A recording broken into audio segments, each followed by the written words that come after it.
1, 2, 3. Not 100%. Try again? Yeah.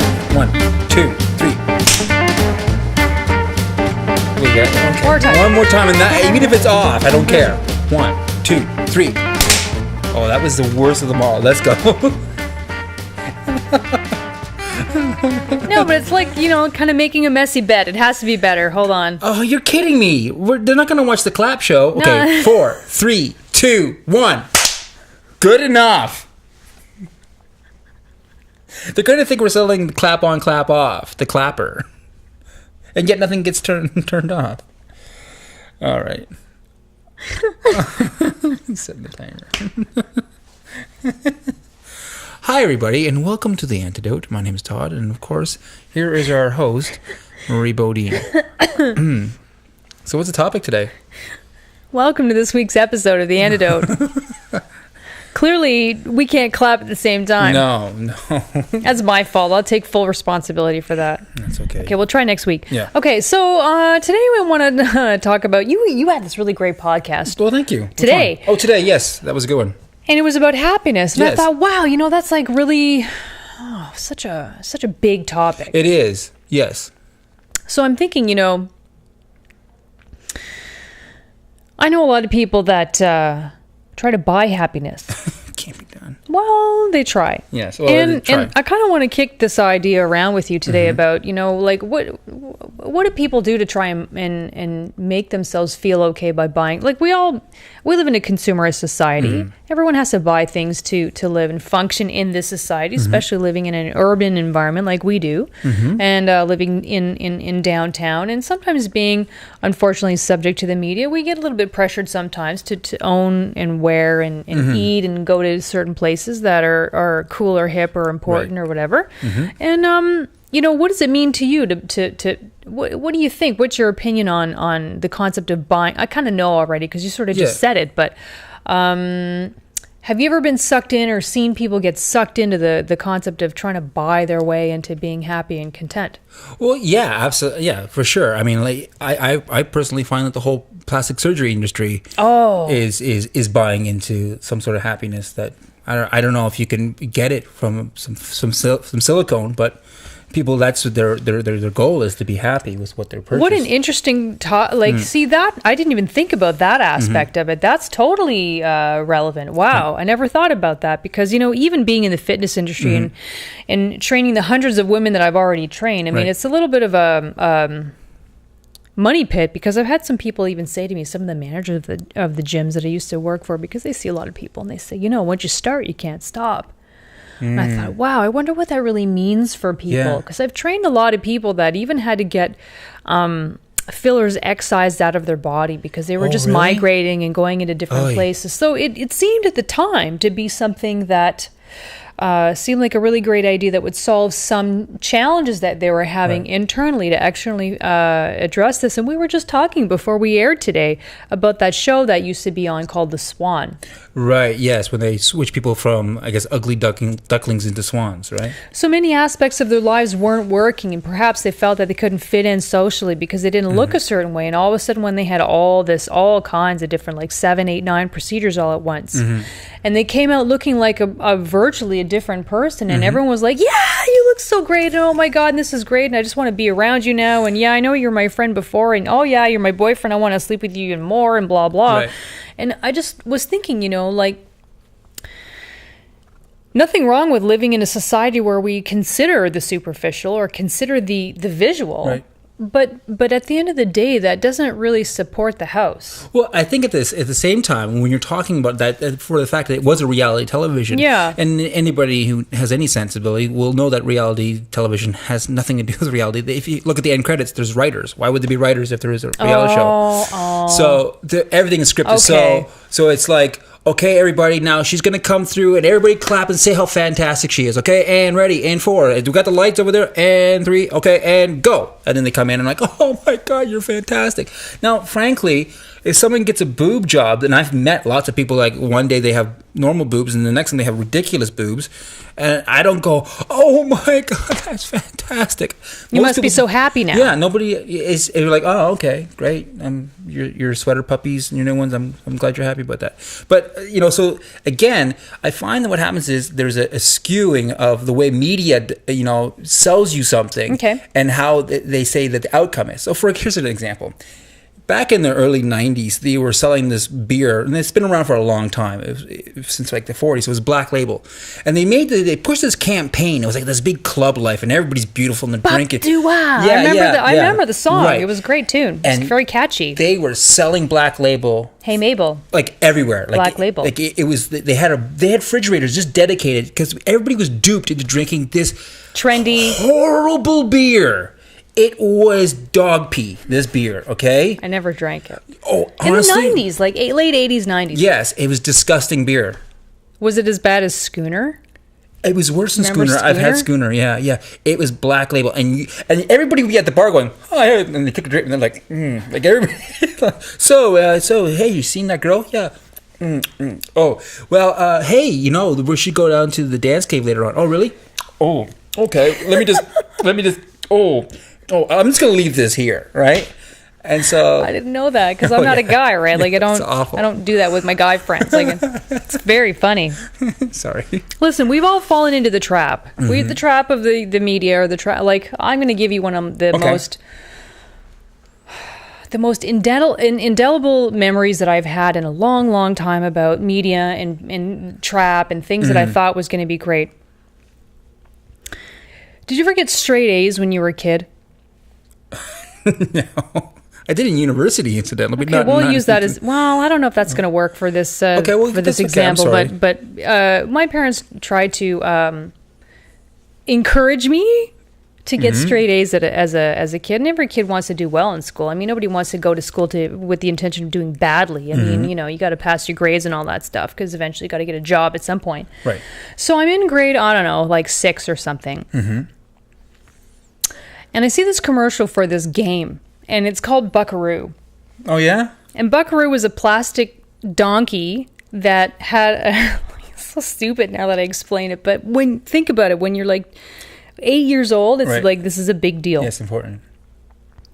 So the commercial was about, this plastic donkey, and it had like 2 little backpacks on its side, kind of like one of those donkeys that you would use in it sounds so silly, in the Klondike years, where you go digging for gold, and it had like a pick and some rope and all kinds of other junk on it, right? And so what you would do is you would load stuff on the donkey, and the person that loaded the last piece, if it made the donkey buck, because it was spring loaded, of course, and throws all the stuff off, well, you're the loser. Oh, okay. And so I saw the commercial, and I'm like, oh my gosh, I really have to have this thing, and this game is crazy, and it's like great, and all these kids in the commercial are having fun, and I really have to have this. Over the top fun. Yeah, I got sucked into it, because I'm really young, and I'm impressionable, and I don't get the commercials are really not totally real. Right. And so gets finally the one year in my whole entire life, I get straight A's, and my mom says, listen, you know what, I'm going to get you whatever you want. I said, I want this Buckaroo game, because I saw it on television and it looked like everyone was having fun. Right. So she takes me to the store and she goes, you really want this? Like, don't you want a book? No. And I'm like, Buckaroo, I want this Buckaroo game. That's what libraries are for. It was $6 at the time, which, whatever. I mean, it wasn't even a lot of money. So I take it home, and what you don't know is on the picture of the box and on the commercial shows a donkey that is brown, and all the tools are different colors. Yeah. But when I get home, the donkey's white plastic. Duped. Sorry. First sign that I've been scammed. First time. Okay? Yeah. So you're going to think, oh, this is so cute when I tell you. And I get out my watercolor paints and I try to paint the donkey brown because that's what it looked like on the commercial. But of course, when you paint a plastic object with watercolors... Yeah, that's not... No. So it looks worse than... Yeah, I'm just trying to make it happen. I'm trying to make it look like the commercial, and all the tools were the same colors. The whole thing was just hack. Right. And so then the irony is that when you finally get to play it with me and my brother and, I don't know, some other kid down the street, the more tools that you put on, the spring starts to make sounds. So like just before it starts to buck, you hear this little ping, and you're like, really? Oh, it's a giveaway. It's a giveaway. That didn't make it into the audio and the commercial. So the point of the story is that's what I got straight A's for. Yeah. Oh yeah. So I felt so burned, like straight A's for this white plastic thing that gives a telltale sign that it's going to buck, and you just know who the loser's going to be. And I felt like so ripped off. So the point is that I thought this was going to make me really happy. Right. That's the long story to this point. I thought it was really going to make me happy. I thought it was something that I really wanted. Mm-hmm. It was like media pushed. I was impressionable. Right. I didn't know what the bigger issue is, and I learned the hard way. And I'm telling you, even today, it's still a really great lesson: is don't let other people decide what's going to make you happy. Right. You search it out and you figure it out. I think it's important to really know inside. If you took all that stuff away. Mm-hmm. What would be important at the end? If God forbid something happened and you lost everything, if you lost all external things, like if you lost your home or your car, or all your clothes or your equipment or your stuff, what's left? That's what's really more important. It really wasn't about the fact that I had this, even the straight A's didn't even feel good just by itself. I think that was, maybe just doing a good job or making an effort was good enough. I didn't have to really get rewarded. And in the end, it was a hard lesson on my part, because that was the only time that I got A's, and I got this dud of a game that I chose myself, which is sort of like kind of a bit of a drag. Right. So it was a good lesson for me. Now, do you have things right now that you own that make you happy? Yeah. A lot. Okay. But I wouldn't trade them for my friends. Right. I wouldn't trade them for the sense of self that I have. Right. I wouldn't trade them for the relationships or the people that I know. Not at all. In fact, I would give all that up for the things that I possess inside. And I think if anyone could work towards that, that's one suggestion that I could make, because anyone can take your stuff, but they can't take what's inside of you.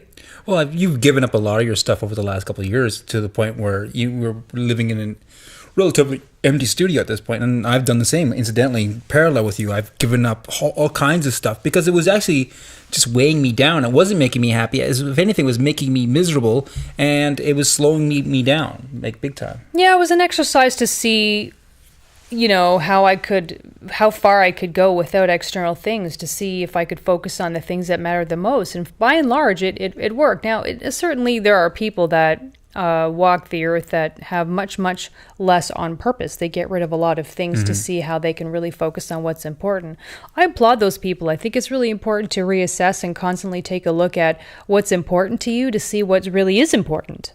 And nothing wrong with owning things. I have no issue with people that want to amass things also, give away things, and create, massive wealth. That's not really the issue. The issue is, are you covering up what's lacking inside with stuff? Are you hoping to band-aid a situation with things that you're buying? And I think it's a constant challenge for people to develop something inside, which is a little bit harder to do than just to put stuff on top of it. Well, I find that it's interesting when you see somebody who will go and get something that's out of their means because they think it's going to get them happiness, but at the end of the day, it gives them a big debt. And then it actually pulls them opposite to happiness. I've done that too. So I've done that as well. So you go out and you get yourself something that's very expensive, and then you probably couldn't afford it, and you probably shouldn't have bought it, but you thought, okay, if I had that, and you have a whole dream in your head on what's going to happen if you own this particular thing, right? So you go out and you get it, and then it's like you just wound up having this huge debt. I mean, I had this happen to me years ago. That totally happened to me. I was 19 years old, and I bought a very expensive Rickenbacker guitar, right? And I thought the Rickenbacker guitar was going to be everything. I'd be in a very popular band because of it. Doesn't mean anything. You still got to learn how to play the stupid thing, right? It's not like, and everybody, it's like instant rock star. Yeah, instant rock star. Just that Rickenbacker. Yeah, and then this girl I was dating at the time, she hated my guitar, incidentally, because when I was playing it, I wouldn't be talking to her. I couldn't talk because, incidentally, something that happens when I put my hand on a guitar, I turn into this, huh? What? And so that just drove her nuts. So I didn't expect those riffs to happen. I expected the riffs to be on the guitar, not between me and my my girlfriend at the time. Oops. Yeah. So, and then the next thing you know, I had to pay this large sum of money every month, which would have been a lot back then. Yeah. And I wasn't able to go out with her the same because I had guitar payments. So it backfired. I thought that would bring me happiness, and it did the opposite. I'm all for making mistakes like that. I mean, I don't even consider them to mistakes. I consider them to be learning experiences, because you don't have the opportunity to reflect the contrast if you don't do that. Now, mind you, sometimes people make expensive lessons, like they buy houses and then realize, wow, this is not what I wanted at all. Right. They get married and have children, and unfortunately, some people just wake up one day and they go, this is what society wanted me to have. This isn't what I want. This is not my true calling whatsoever. And then people get hurt. But the idea really is to try and discover that, if you can, before you get that far invested into what's going on with your things. That's right. Yeah. And we're not considering people's stuff. I mean, I don't mean it like that, but right. I'm just saying there's a point to amassing before you realize this is really not where you're at. And if you do that and then you get to make a change, then do so. There's no shame in changing direction. Right. Really. I mean, so I had furniture one day, and then 3 months later I gave it all away, and I wanted to experience what life was like without that. And now we have a gym and we do other things and we film, and it all worked out in the end. But it's definitely not something that I planned originally. Well, it's funny when you talk about stuff and the accumulation of things and how people covet it, and they just think it's their identity. It's everything that will make them happy. And I had this job not long ago where I would clear out homes of people who have either passed away or they are completely not really with us anymore. They're incapacitated. Elsewhere, yeah. Right. And so I would go into their homes, and their homes would be full of their stuff, the stuff that they had accumulated for 40, 50 years. Just tons and tons of stuff in there. And it meant a lot to them because they had them in china cabinets, and they had them like put away properly and hidden and kept, right? Like their hockey card collection, their coin collections, all these collections of things, these things that they needed. And then inevitably they went to a home that would be the size of a single room that you weren't allowed to bring your stuff in. Yeah, like a 5x8. Yeah, you can only bring like a photographs, and you could bring some clothing. And the rest of your stuff, okay, it was sent to auction, okay, or thrown out, right? So if it wasn't valuable enough for everyday people, like, so for example, I have something that's very, very valuable to me, which is my teddy bear that I got the day I was born, right? But it's worth nothing to anybody else. So that would just get tossed in the garbage, right? So the stuff that you coveted might actually be nothing that anybody wants, and it might just actually go in the garbage. So at the end of the day, while you're collecting everything, you don't know when that just could go. So I for myself, I just find that my priorities are creating and being with people as much as I can. I'm going to try to, especially doing the being with people more for this year, right? Like for my sort of like a New Year's resolution, and less concerning about my stuff. Well, if I can add to that too, a lot of those objects just really represent memories. Yeah, I've had people that I've known in the past. They went to treatment, and unfortunately, they ended up having the landlord decided to. I guess rent their apartment while they were away to somebody else, and ended up putting all their stuff out in the curb. Childhood photos, personal items that they had for a long time, and on top of having the very stressful experience of going to treatment, coming back to realize that your apartment's not there, and neither is all the stuff that you had that represented your history. So that's kind of a hard experience, but at the end of the day, what you have left is really what's most important, and what you carry inside is what's most important. That's So again, if you haven't done the work, that's going to be very challenging to try and overcome and to deal with. If you can have a strong support system and you have friends and a net, then piling all the stuff on top of that is just icing on the cake as far as I'm concerned, but it certainly is not the cake. And that's the point of what I wanted to talk about today. It's sort of like, evaluate where happiness comes from you. Yeah. And if you're buying it, you might want to reassess it. So if you think that you have to purchase something to make you happy, and especially, look, that's how commercials work in the first place. They sell you stuff by, you're going to be happy, Or if you don't buy this, not only will you not be happy, you won't be safe, or you won't get this, like you won't, or be popular. Yeah, it's all that stuff. It's a popularity contest after a while. So, reevaluate what true happiness is. And, sure. And, I guess the takeaway from this thing is probably you can't buy it. You probably can't. So write to us and let us know what you think. RevengeGym.com is the website that you want to go to. We have lots of podcasts and other shows. We are also on Twitter, Instagram, and Facebook. Write us a note and let us know what's on your mind. We would love to hear from you. And we'll see you next time on The Antidote. Thanks, everybody. Yeah, bye for now. Bye.